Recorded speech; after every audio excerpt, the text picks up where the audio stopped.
So if I can continue with the work on complex variables, you had the work with Kodaira and Koranishi. No, that was Kodaira and Spencer. Oh, Spencer, sorry. Yeah, that was, they were looking at complex manifolds and deforming the complex structure. They wanted to see, using some topology, to what extent you can deform complex structure. And one of the things involved was to solve some nonlinear elliptic equations. So they came to me to ask if I could help, and I was able to help, and so we published that paper together. Any other work in complex variables that you have done? You've done lots of work there, so any other work you're fond of? Not so much, really.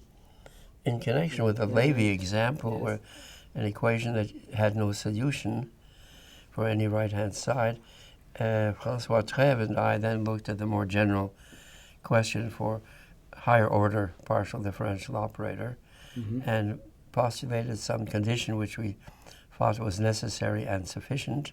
Yes. And we could prove it was necessary and sufficient if the coefficients of the operator were real analytic.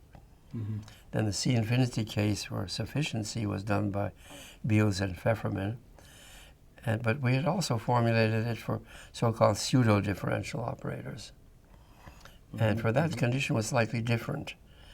And that problem, the sufficiency, remained open for many years and was finally solved just a few years ago by a Swedish mathematician named Niels Denker.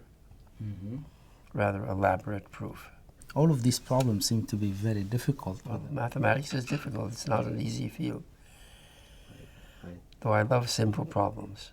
I know you like elegant proofs. You always told me that. Well, of course, everybody likes elegant proofs. But I mean, the first time I heard of ugly mathematics or beautiful mathematics was during a conversation with you.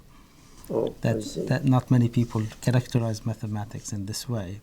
there was an important open problem about regularity at the boundary in several complex variables of the so-called V-bar-Neumann problem, which is, I won't go into what it was.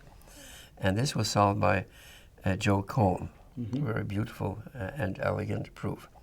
Then we worked together to, this was an elliptic problem, but the boundary conditions didn't meet the usual conditions for regularity of the boundary, which were known. So he managed to solve that. And then we looked at more general problems of this nature, not necessarily coming from complex analysis. And we asked, can one get regularity? And for that, we had to use singular integral operators of Calderon and Zygmunt. And in their theory, they obtained some estimate for a commutator of two such operators. And we needed a double commutator, which wasn't in their theory. So we developed a theory which could do that, and that was pseudo-differential operators. It was a very natural outgrowth from the work of Calderon and Zygmunt. And that's proved to be a very useful thing, because people have used it in lots of problems.